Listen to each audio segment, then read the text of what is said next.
शारदीय नवरात्रि का आज चतुर्थ दिवस है। वह दिवस जब हम करते हैं उस देवी का स्मरण जिन्होंने इस असीमित ब्रह्मांड की रचना की। आज का दिन है सृष्टि की उत्पत्ति का, ऊर्जा की आराधना का और भक्ति की ज्योति प्रज्वलित करने का। जय माता दी, जय कुष्मांडा भवानी, सृष्टि की सृजक, ऊर्जा की दात्री मां कुष्मांडा की जय। भक्तों, आज हम सुनेंगे मां कुष्मांडा की वह कथा जिसमें छिपा है संपूर्ण ब्रह्मांड का रहस्य। तो आइए भावपूर्वक आरंभ करते हैं यह पावन गाथा। पुराणों में वर्णन है कि जब सृष्टि का आरंभ नहीं हुआ था तब चारों ओर केवल घोर अंधकार था। न आकाश था, न पृथ्वी, न सूर्य, न चंद्र, केवल शून्य ही शून्य। और तभी उसी शून्य से अपनी असीम मुस्कान के साथ प्रकट हुई मां कुष्मांडा। इन्हीं के कारण यह सृष्टि संभव हुई। इन्हीं के कारण इस असीम अंधकार में ऊर्जा का संचार हुआ। मां ने अपनी दिव्य शक्ति से एक छोटा अंड उत्पन्न किया और वही अंड आगे चलकर इस संपूर्ण ब्रह्मांड में परिवर्तित हो गया। इसी कारण इन्हें कहा जाता है कुष्मांडा, अर्थात अंड से ब्रह्मांड का सृजन करने वाली। जहां मुस्कुराहट वहां सृष्टि, जहां मां कुष्मांडा वहां अनंत ऊर्जा। भक्तों, मां कुष्मांडा ने जब ब्रह्मांड की रचना की तो सबसे पहले उन्होंने अपने 3 नेत्रों से 3 देवियों को प्रकट किया। उनके बाएं नेत्र से प्रकट हुई मां महाकाली, जो भयंकर स्वरूप धारण किए थी। उनके दाएं नेत्र से प्रकट हुई मां महासरस्वती, जो ज्ञान और संगीत की अधिष्ठात्री थी। और उनके तीसरे नेत्र से प्रकट हुई मां महालक्ष्मी, जो ऐश्वर्य और समृद्धि की दात्री थी। फिर मां कुष्मांडा ने इन तीनों पर दृष्टिपात किया और शिव, विष्णु और ब्रह्मा की उत्पत्ति हुई। और साथ ही उनके साथ उनकी अर्धांगिनी शक्तियां भी प्रकट हुई। यही तीनों दंपत्ति ब्रह्मा सावित्री, विष्णु लक्ष्मी और शिव शक्ति मिलकर इस संसार को जीवों से भरने लगे। और जब सृष्टि पूर्ण हुई तो मां कुष्मांडा ने सबको पुनः अपने में समाहित कर लिया। वह स्वयं सूर्य के केंद्र में निवास करने लगी, जहां से वे आज भी पूरे ब्रह्मांड को ऊर्जा और प्रकाश प्रदान कर रही हैं। सूर्य का तेज मां की देन, ब्रह्मांड की धड़कन, मां का स्पंदन।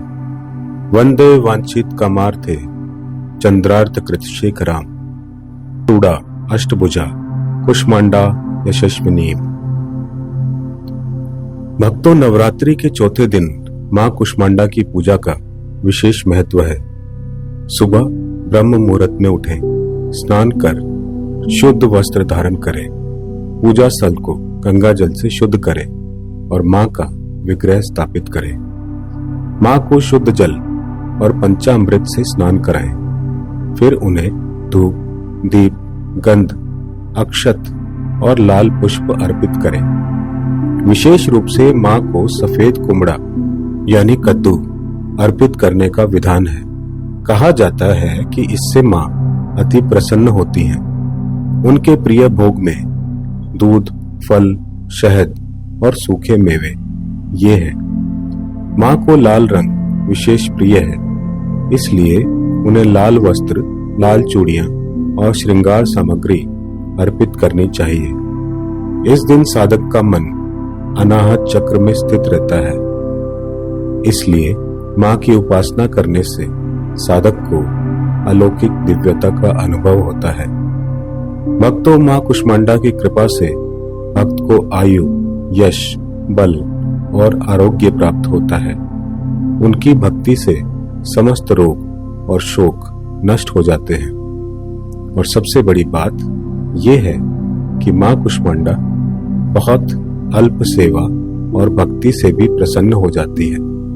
भक्त अगर सच्चे हृदय से माँ की शरण में जाए तो वह सहज ही परम पद का अधिकारी बन जाता है।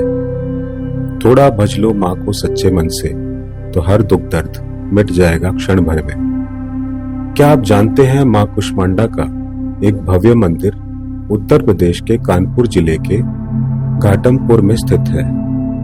माँ कुष्मांडा यहाँ एक पिंड स्वरूप में विराजमान है।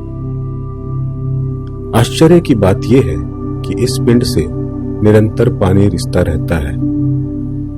कहा जाता है कि इस जल को आंखों में लगाने से दृष्टि दोष दूर होता है और इस जल से रोग और पीड़ा मिट जाती है। इतिहास में वर्णन है कि सन 1380 में राजा घाटम देव यहाँ आए और माँ के दर्शन कर इस नगर का नाम घाटमपुर रखा। बाद में 1890 में इस मंदिर का पुनर्निर्माण हुआ। आज भी यहाँ भक्तों की भीड़ उमड़ती है और माँ की जयकार से पूरा वातावरण गूंज उठता है। जहाँ रिसे माँ का अमृत जल, वहां मिटे हर रोग और हर विघ्न विकल। भक्तों, माँ कुष्मांडा केवल सृष्टि की जननी नहीं बल्कि हर भक्त के जीवन की ऊर्जा स्रोत है। उनकी उपासना से भक्त का जीवन भय, रोग और दुखों से मुक्त हो जाता है। वह साहस, शांति और समृद्धि की ओर अग्रसर होता है। आज नवरात्रि के इस चतुर्थ दिन आइए संकल्प लें, हम अपने भीतर के अंधकार को मिटाकर रहेंगे। माँ कुष्मांडा की कृपा से प्रकाशमय जीवन जिएंगे। भक्ति से बढ़कर कोई शक्ति नहीं और माँ से बढ़कर कोई रक्षक नहीं। जय माँ कुष्मांडा।